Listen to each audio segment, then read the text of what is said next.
Hi,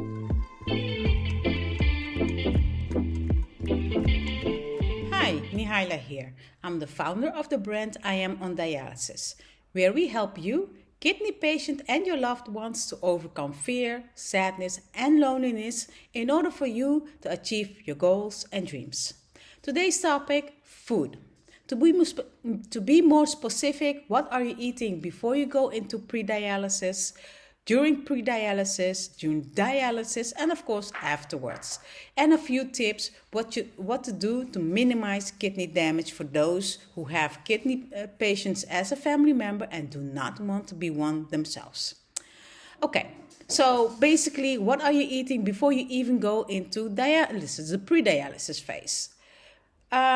Anything that you want. However, because you are so sick, your toxins levels are high, your waste level are high, so you have a saturated feeling very fast.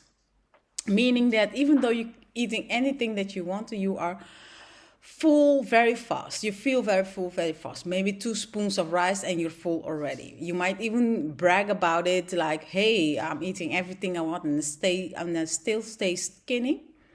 But at least I did that. But that's not the case. If you are experiencing such a symptoms, I suggest you go to the doctors and let them check. So because your kidneys might be failing. So that's regarding food before you even are in the pre-dialysis. When you are in the pre-dialysis phase itself, the dietitian, doctors, and nurses are recommending you to eat less salt and less protein, aka less meat. This in order to give your kidneys some rest, and so they don't have to work as hard to remove all those toxins and waste. So basically, you have to minimize a lot of things, and you can do that like, let's say you are cooking for yourself from scratch, your own chicken with some sauce and rice and some raw vegetable next to it. Seems very healthy, right? But if you go and check what are you doing to cook it, let's just summarize it. Let's say you just as Caribbean as I am and you like your chicken to be seasoned. So you have your chicken and you put some salt and you put some pepper and all the other kinds of seasoning. Of course, the salt. Maybe for seasoning you also put some Maggi and ketchup on it. That's also salty. All-purpose seasoning with salt in them, also salt. Then you, of course, let your chicken marinate a little bit. You get to have that taste in it. And then you go and cook it and add some sauce. You're making some sauce with that. Now, of course, for that sauce, you have your veggies, you have your salt. Again, some pepper, some garlic. Maybe the same all seasoning with salt in it, some Maggi in it, some ketchup also maybe. So all of those things, Maggi, ketchup, all seasoning with salt in, salt on its own again, are all salt. And all of those can add up to not only high blood pressure, but also that your kidneys are working harder due to the high blood pressure. So those you have to start to minimize. If you think, oh, but that's not a lot of salt because I'm doing this, I'm doing that, think again.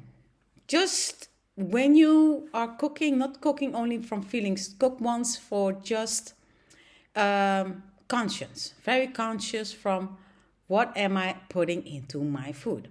When you put in your rice, you also put some salt. You're like, but Nihaila, I have to have some taste, otherwise it doesn't have any taste. I'm not saying going without salt. I'm saying going without less salt, with less salt. I will come into that later when I'm going to give you some tips regarding that. So during the pre-dialysis, you have to reduce that. And the main focus is on those two. There are focuses also on potassium and other kinds of stuff, but those two are the most important ones. During dialysis, depending on which form you're taking, if you're taking the hemodialysis, you are more limited than when you're going on the peritoneal dialysis because of the form. If you have more questions regarding those two forms, please watch my previous videos regarding those two, and you will know the difference and why the diet is also different.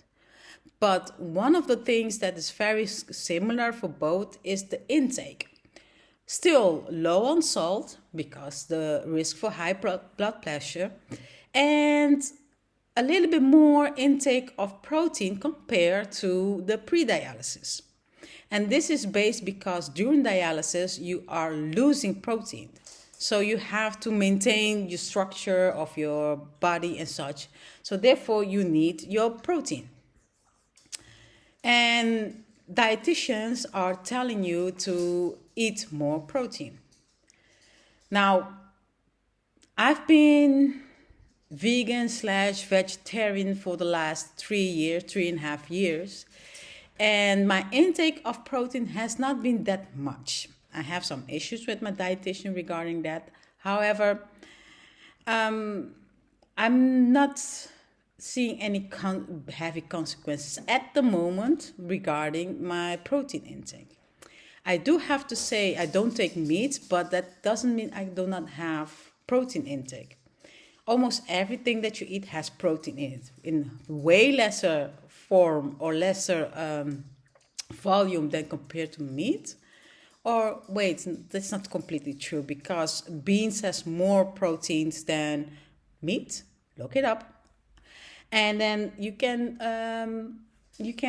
replace it like that. But that's a whole other topic, how to eat vegetarian or vegan compared to normal eating. So basically, during the dialysis you eat different. You not only are paying attention to your salt. You're still on low salt, but you also are on protein. You're eating more protein compared to the pre-dialysis. But now you're also watching your potassium and phosphate, because those can also have consequences for your blood levels and maybe even some other consequences. It depends, I have to say. My opinion is following, because I'm vegetarian/vegan, depending on the day, depending on how I feel. Let's keep it on vegetarian. That means that I eat a lot of fruit, a whole lot more than they recommend.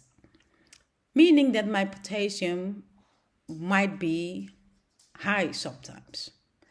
Now you have certain fruits that are more in potassium than the others. You can take account of that, but I eat what I like, so especially when it comes to fruit.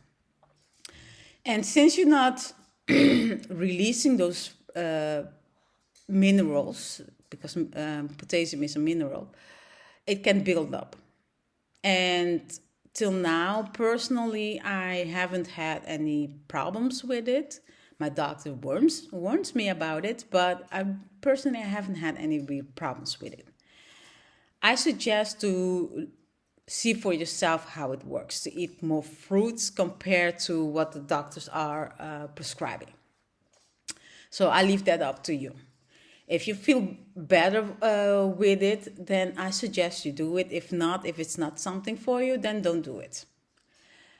So that is during dialysis, the phase that I'm in myself right now. So I eat a lot of fruits. I drink a lot of vitamins. That is also very, very necessary, because you also lose those. And I make sure I have enough minerals. So those are the things that you really have to pay attention to. Now, after dialysis, basically when you're being transplanted, what do you eat? Actually, you can eat everything again. Everything except for grapefruit and star fruit. Those two I will not recommend when you are transplanted. Why not? Because the medication that you have to take for your for anti rejection for the new kidney, they will work even better with grapefruit. You will say, well, that's good, right?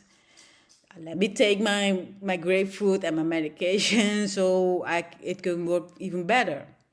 That's not how it works. It goes into like an overdose mode, and it can be very dangerous, and it can make you even sick and reject the kidneys itself. So I would not recommend that to eat the grapefruit while you are transplanted.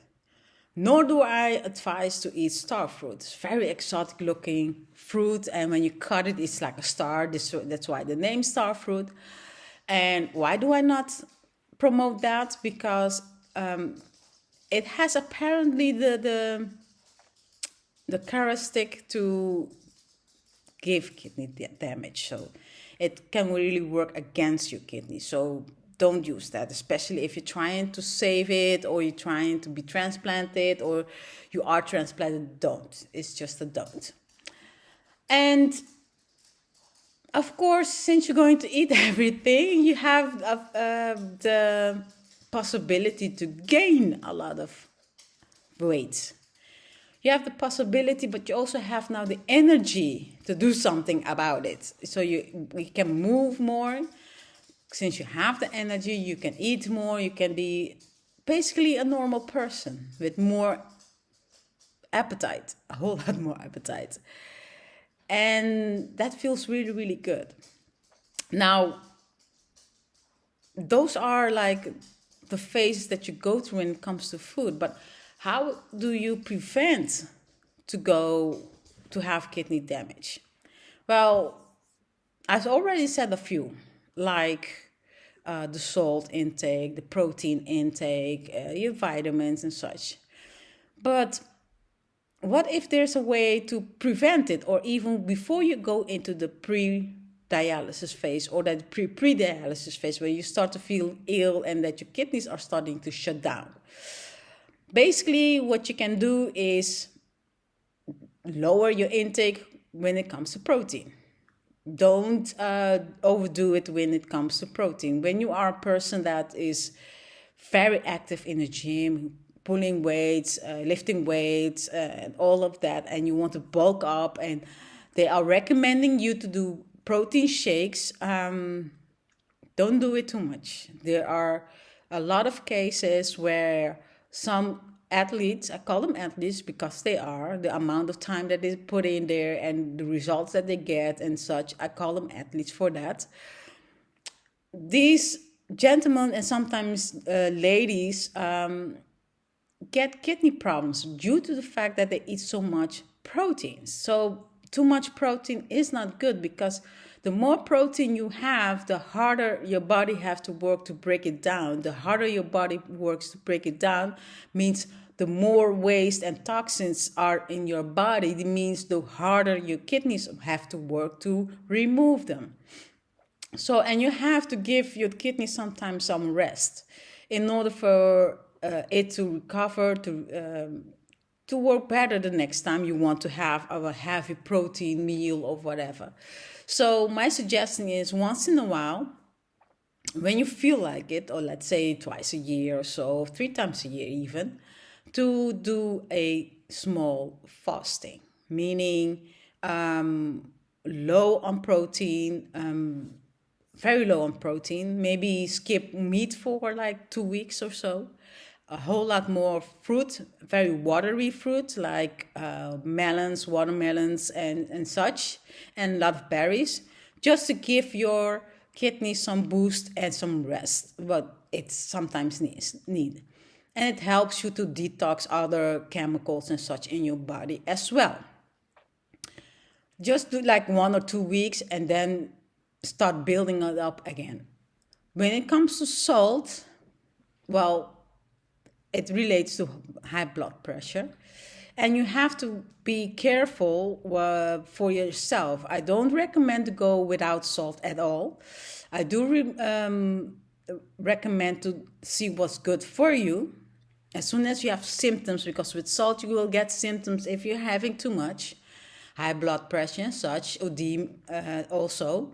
For those who don't know what edema is you get buildup of fluid in your legs.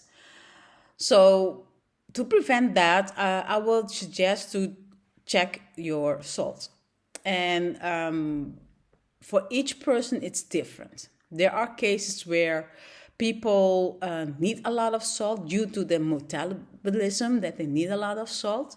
But if you are a person who doesn't need a lot, make sure it's not a lot, because if your body requires little, you eat too much, you will get symptoms. And if you are a person that requires a lot, and you know for yourself, and those cases are very rare, so the most of us don't need a lot of salt. But if you are a person who needs a lot of salt, in order to function, even just make sure that the doctor is aware, or that you are aware of it yourself. Because if you are too low on salt, and it is something that not everybody knows, if you are too low on salt, you can also have symptoms. So that's why I don't recommend, I'm not going to give any recommendation regarding salt. I'm just saying that you have to look per person. When it comes to fruits, eat as much as possible, what you like.